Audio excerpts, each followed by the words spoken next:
Hi there, I am here just to do a quick comparison of the mass market version of the Guardian of the Night Tarot by MJ Cullinane that came out from Hay House. I have had and much used the Guardian of the Night indie version and absolutely love this deck.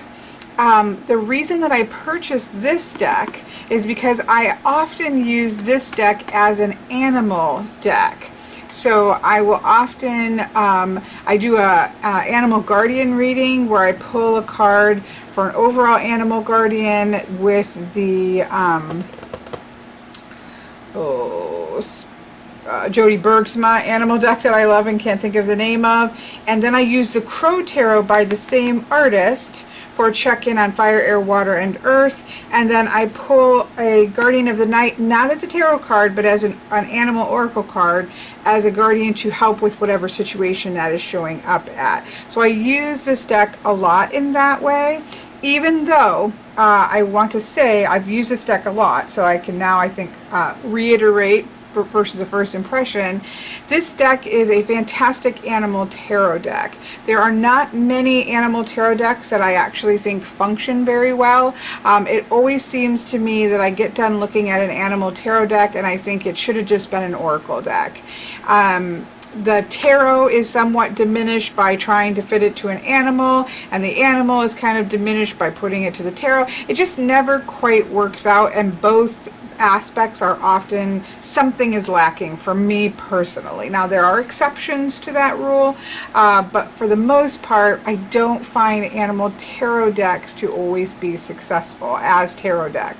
This to me is an example of a tarot deck that is an animal tarot deck that is successful as a tarot deck, but it's also really successful as an animal oracle deck because there's 78 cards, and I just, I don't want an animal deck that has 44 cards, or even 50 is great, but 78 is even better because it's more animals that get to come into play. So, and I use her decks a lot. I use her for Haxa Tarot a lot. I use her Crow Tarot a ton, and I also use the Urban Crow Oracle a lot. So I'm using those decks a lot, and so having this as a tarot deck and having a version of it as an oracle deck for me is like a win-win. So that's why I purchased this, but I thought I purchased this with the intention of trimming it off the titles and just having it be an animal deck. But I thought before I did that, I would just do a quick comparison of the two. So the indie version of that comes in a box, which is this is beautiful, but we'll get to that in a minute. It just comes in a standard box here. I've got it upside down because I was reordering it. There is no guidebook within it. It is in her normal cardstock. Now, I will say that the cardstock that she uses is slippy. That's my only negative. It riffle shuffles beautifully, it overhand shuffles beautifully, but it is slippy. But it is so well done for a thin cardstock that it makes us a good tarot deck for a riffle shuffler who can't have a super thick deck. It doesn't riffle shuffle well. This riffle shuffles beautifully. Again, my only fault is that it is a bit slippy all over the place, but I will take that. It's, I would say, satin. It is definitely not glossy, but it does have a sheen to it. So it's like, I would say, satin sheen. It never bothers me in readings. It's a good handful. Again, I don't want to shuffle because I just put it in order, but it shuffles really well. I'll show you at the end. So that comes, I'll go ahead and leave that out. That comes like that. These are the backings. I am not doing a full walkthrough here. I already have one. I'll put a link in the description, but I do love the backings on this. Although this is pretty, but this I love. It's kind of a turquoise. I haven't found a color that matches it perfectly, but it's kind of like a turquoise color. I guess I'll put this right side. and that's that. And it comes with a separate guidebook. I can't say, to be honest, I can't say too much about this guidebook. The most that I do is I'll oftentimes be looking at the animal just to check in sometimes on the animal, but it's a good guidebook. I do like her guidebooks. I've just mostly been using it as an animal deck, so that's what I have to say about that. Again, I've already done a full review. You can go and look at it, but it comes with a separate from the box guidebook. In comparison, this is the new mass market version. It's $29.99. I did not pay that. I want to say I paid maybe $21 on Amazon, and it is by Hay House, and it's gorgeous. Like, that is just a beautiful box. Hay House does a beautiful job with their, and just visually it's really beautiful. Like, they did a great job. Without Darkness There Is No Light is on the inside cover. I do like that it has a nice compact little guidebook. I will compare these in a minute to see if it looks like the text is the same, but it's compact. It goes in its box, as you know, most mass market books do. And then we have the deck. The deck is their matte cardstock. The issue, I think you can probably see pretty quickly, is that this is a chunky deck, right? So that's a chunky deck. We'll see how it shuffles once we take a quick look at it. But I would not keep this, even though I like this matte cardstock. So I could be tempted, right, to keep this one and trim this one, but this is just so much thinner for a riffle shuffler. This is a no-brainer for me, even though I do like this, and I'll be able to work with it obviously as the Oracle deck. So definitely this is a thick Hay House's tarot decks. You know, it's just a lot with this thicker cardstock to be able to try to shuffle that as a tarot deck. But it's beautiful. I do actually really love this cardstock in their Oracle deck. So that's that, and this is the back. It's pretty. For me, it's busy for a back. I prefer pattern backs like this. So it's a little bit, to me, busy. I would have kept with this, but it's pretty. I mean, I've nothing against it. I just prefer this. Then, of course, it has the border in more of a charcoal gray versus this turquoise, which I think is actually really lovely. And so I'm trimming this not because I don't like the border, but because I just want to have a just animal deck there. Version of this, but it's quite lovely. I do like the charcoal. I don't mind this. It kind of cuts in at the bottom, but I don't think you lose anything in the image. It's about the same size.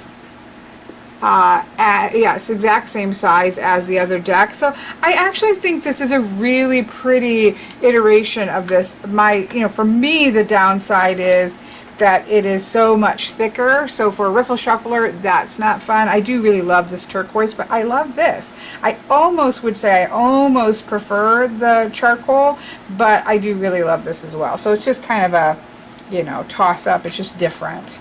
But this is really beautiful in the matte. Like, there's your compare. We'll do some comparisons through here in a second. But really beautiful version of this. It's just quite a bit chunkier. So let's take a quick peek. Again, I'm not trying to do a walkthrough here. I've already done that, and I will put a link to that. Let's see. Let's stick that over there. Let's slide this over here. Okay, so let's take a look at the Fool. I'm not going to read the whole thing. I just kind of want to see. She does give her yes, no, maybe that she's really good at doing here, so I like that that's in there. She's got some questions here from the majors. She goes into the major. So the wolf chased the rabbit, that's foolish. Traditionally, the Fool comes to mind. Traditionally, the Fool is all about endeavor, question mark.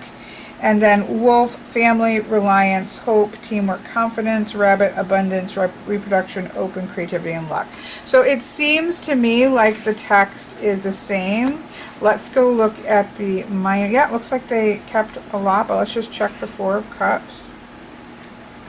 So it looks to me like the text is relatively the same. Actually, no, this kind of changes a little bit.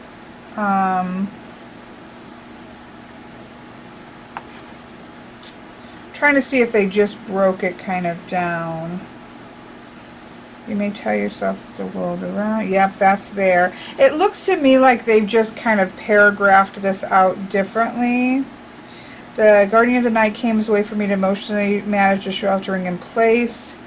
It does talk about the pandemic, and that's there. So I think that there's been some editing, but the bulk of it seems to be the same focus there, going inward, curling up. So maybe some changes to, every time you're going to go through and be able to re-edit it, you have a chance to clean it up, but it seems relatively similar, not like you're only getting a little bit of what you get in this book. So that's nice.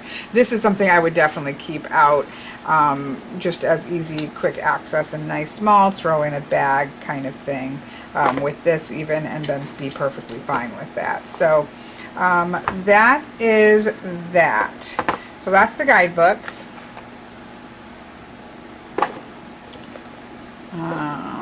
Okay, let's zoom in and compare. We're not going to go through the whole deck. Oh, maybe we will. I say that, maybe we will, but my intention is just to go through the majors. I've not heard that anything has actually changed in this, but just more seeing like color saturation. The matte is going to look slightly different, and you can definitely see in person. Let's move in quickly, closer. In person, there is definitely a slightly less color pop. You can really see that down here in the, purples down here. There's no question that there is a pop from probably, this is a cardstock, right? This is a satin cardstock.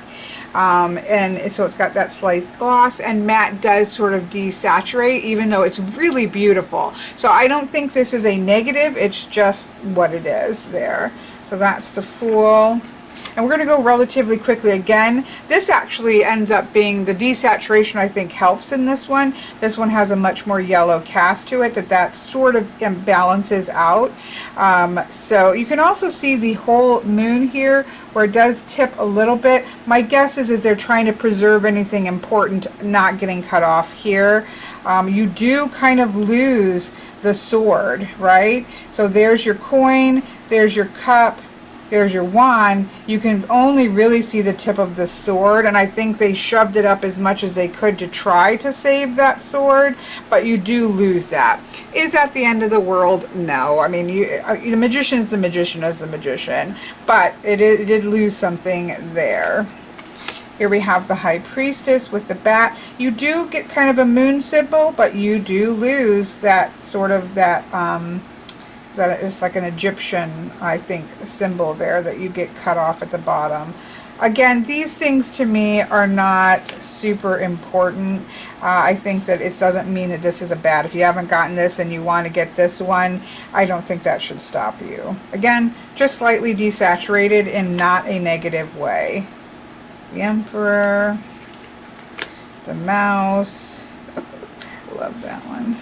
The Mouse. The Emperor, the Mouse. I meant the Hierophant. The Lovers. Yeah, they're both pretty. Sometimes the desaturation actually helps a little bit, and then sometimes it's just slightly more muted. You can still get the chicken head. I love this Strength.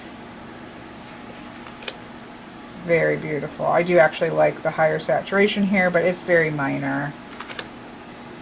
You lose this down here, but I don't feel it's a big deal. You've got it almost makes this look even more balanced, circular balanced. Justice, Hanged Man. These are both beautiful. I like the bit of light, but I also like them a little slightly more shadowed. Temperance. The Devil. I like the bolder Devil, but again, you're really kind of losing some of the heart there. Love this tower. This is kind of interesting because you kind of chop this completely off this like saw, so it almost just like a banner. I don't know that you can tell so much that it's a saw, but you know, not bad. Beautiful star. Very similar. The sun, both beautiful. I almost like the brightness of that. You know, cuts off some of the skin, but it's very clear what you're looking at. I love that judgment. I actually think this is even brighter. I quite like that version. Again, they're both beautiful. These don't look as much different. Ace of Wands, 2. I'm just gonna flip through these pretty quickly unless anything stands out. Beautiful cards. I quite like this. So again, sometimes that slight lightening actually kind of helps, and other times it's not so much. Like I prefer that one. It's got more clarity here, but it's a beautiful rendition. Same thing here. I prefer that clarity. These are similar. It's a beautiful edition. I really don't think that you, if this is the one that you can get and you prefer the matte and we prefer whatever you prefer about it, I think that you're getting a really great version of this deck irregardless. Yeah, so nothing's being changed here. It's just that they're having to try to accommodate for not losing as much as they can to that bottom cut. I think, you know, it would have been better just to leave it, but it would have looked a little squished. So I see why they've done that, and I'm not opposed to it. I know, I think I skipped some, but that's okay. I don't really, again, my point wasn't to go through the whole thing. So I think color saturation wise, there's definitely a difference, but I don't think it's anything that's major. So let me just zoom out here. Again, I really didn't want to belabor any of this. I just wanted, yeah, see, this just shuffles so beautifully for a riffle shuffler.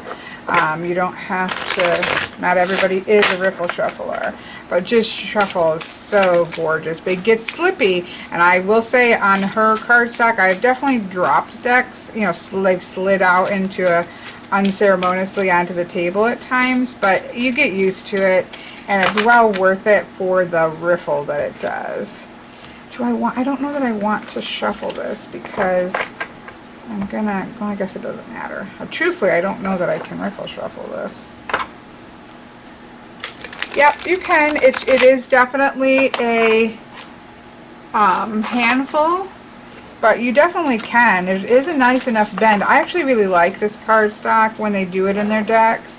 It just makes for, I've got large hands, or long fingers I should say, and so it's not that bad for me to do. If you have smaller hands, this is going to feel like quite a chunk to be able to shuffle it. Obviously, after I trim it, I'm probably not, you know, when you trim decks, you kind of lose that ability to shuffle very well, riffle shuffle very well. So what I plan on doing, because of this, I do plan on using, let me look, I have two options. I can either, I'm hoping this one will fit it because it's just going to be easier. Yes. So my plan is to trim it visually like this, even though I prefer to use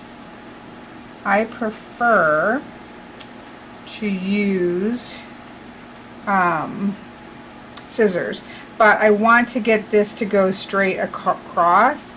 So my intention is, see, I didn't even do a good job guillotining that.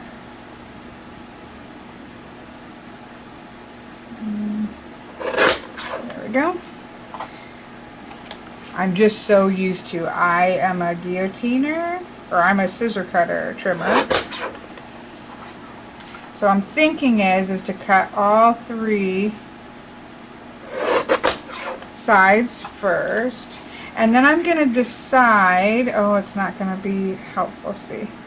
I'm going to figure out where I can put this that's very soft, so I get the same cut every time. I think I'm just going to line that to the very bottom. I could mark it, maybe I'll do that. Okay, I got a permanent marker. Hopefully I'll like where this actually cut. And there I have, obviously I'll trim the corners, but the back doesn't look bad. It's obviously going to be not perfectly even, but again, that doesn't bother me. And this, again, I'm trimming this not because I don't love this deck as a tarot card, because tarot deck, because I do. I just already have it, obviously, and I don't need it twice. I'll try to do this first cut a little bit better. Okay. I don't need two, I just want this as an animal deck. So that I have the joy of her art in both capacities. Because generally I'm saying to clients, you know, okay, I'm using this here, but just ignore the tarot meanings because I'm not using it that way. But that's hard, you know, that's hard to do for people. People do look at things and say, oh shoot, that's the devil. Should I take something from that? And some of these I'm going to see if bat shows up in a way where bat is more prominent. We'll see. There are some of these that are duplicates that I might end up, like if there's multiple spiders, I will probably take out one of the spiders, so that I kind of free up some of the duplicates that I have had come up in readings, even though they've always worked out fine and ended up having a message by the duplication. But I will probably take some out that are too much duplicates, or it's not really clear. I don't mind the ones with multiple animals in them. They tend to work out perfectly fine. One tends to pop out more than the other. But like if another spider comes up, then I'll decide, okay, which spider do I want to keep. So then what I'll do, let me show you the corners just so you can see the card, I guess, finished, so to speak.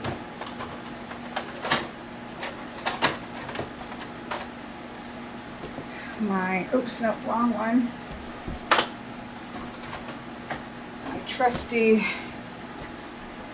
Katamaru trimmer that I repurchased because I lost the other one. These are pretty small, so I'm going to go with the small size corners. And this is definitely going to be, this is thicker cardstock, so let me trim that. That, and that.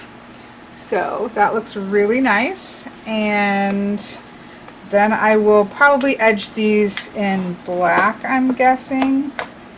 Oops.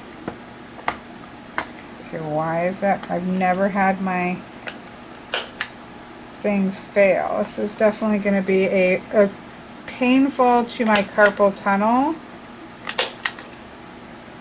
I may have to pinch this in some foil to get that a little better, because that's going to really hurt my hand.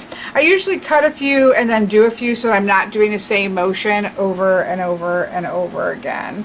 But yeah, that is what I'm going to do to turn this into just an animal deck. And again, I'll kind of go through and see, like, there's probably multiple crows.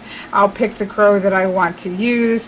Okay, I know this is a mess. I'm just going to slip this in here real quick because I just wanted to show you where some of the things I needed to make decisions on. I thought some of you might be interested. So this cow is staying. There is a bull. There's also a female cow, which I will keep in. I actually like those separate energies. We see that also with the lion. Now I need to check a couple of these, so we'll come back to that one. Here we do have multiple bats. I think I'll probably keep this one. I just think it's really pretty. So I'm gonna, for right now, put that in the discard. And I like that because it's justice, but I like this one a lot. So I'll probably keep that in as bat. elephants, there were 2 elephants. I like both of these. But I like this, kind of has an ancestral feel to it. I'm going to keep in a family feel set. So I'm going to keep that one.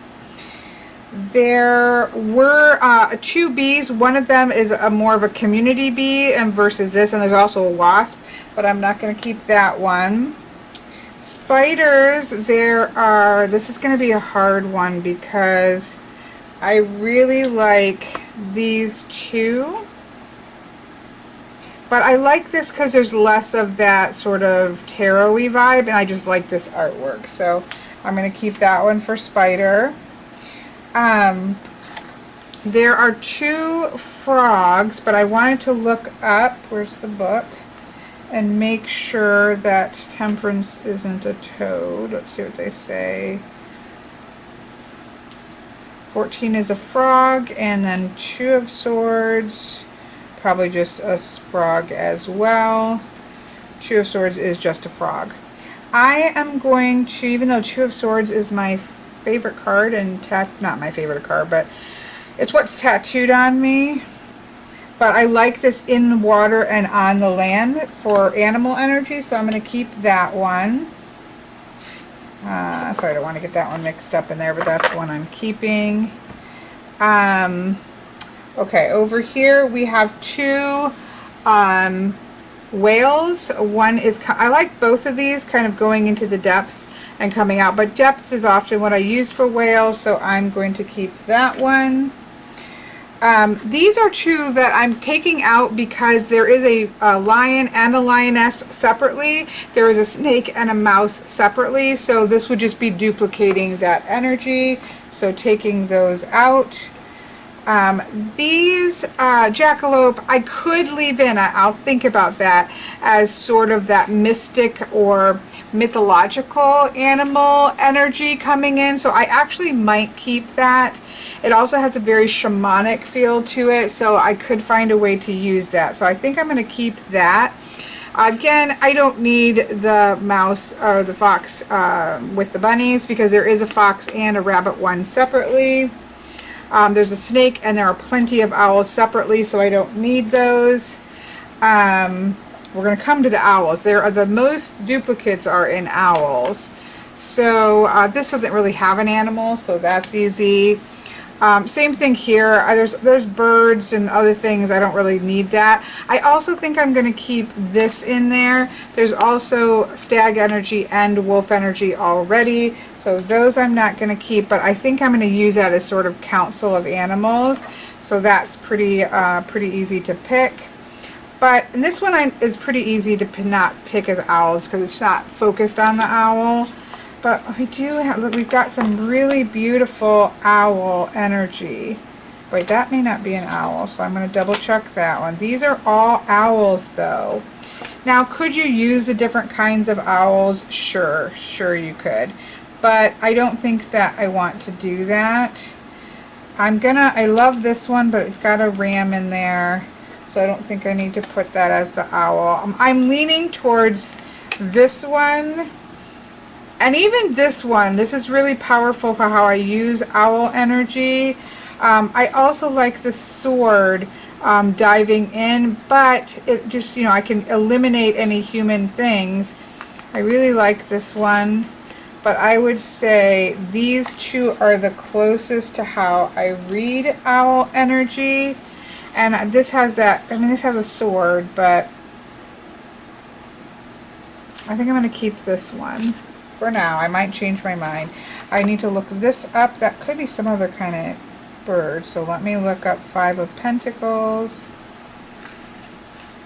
This is an owl and caterpillars. So we're going to leave that one out. Okay. So, we're leaving that one out. Okay. So then I needed to look these up, or not this one. That's a hornet. We also have bees, but that's a hornet or wasp, I guess. Okay, I'm glad I looked it up. This is a bower bird. So this is the Page of Wands, so I'll be keeping that one. And the tower must be crows. I will be super surprised. I say that it is, but now I've kind of second guessing myself, so let me make sure. Jackalope. No, these are vultures. Are there no crows? I'm going to have to go through this a little bit carefully. These are vultures, which I love in an animal deck. Okay, so that's keeping there. Keeping that. So let me just double check these and then we'll see how many I'm getting rid of. Those are definitely owls. These are owl and a caterpillar, but that does not stand out as caterpillar, and so I'm not going to use that. No, no, no, no, nope. Again, would have separately, nope, nope. I like this part because it kind of has fireflies and night thing, but nope, nope, nope, nope. Got a frog already. Got, now I could keep this as fireflies because I actually really do like firefly, and I've got this as firefly, so I'm gonna hold these out for a second. We've got the bee, which I already have. Nope, nope, and nope. Okay, so I want to keep one of these for fireflies. These are the most obvious. You got to be careful that you don't fly into a wall. That will work for fireflies. Okay, so that means I'm removing 1, 2, 3, 4, 5, 6, 7, 8, 9, 10, 11, 12, 13, 14, 15, 16, 17, 18, 19, 20. So that means out of 78, that means I have 58 cards. That kind of sucks. I really didn't think I was going to have to remove this many, but still, it's a 58 card deck of pure animals with the artwork of an artist that I use a lot of her other decks. So I am going to accept that as what it is and still be happy. There were a lot of owls. And then again, there was a lot where it was kind of energy that I was already repeated on other cards, like the lion and the lioness together, the two whales. So it is what it is. I'm going to put this away before I accidentally do anything to this deck. Anyways, I thought you would like to see a little bit into what ones I did end up pulling and why. That might be useful if anybody else is planning on doing this. So there you go. Okay, see you later.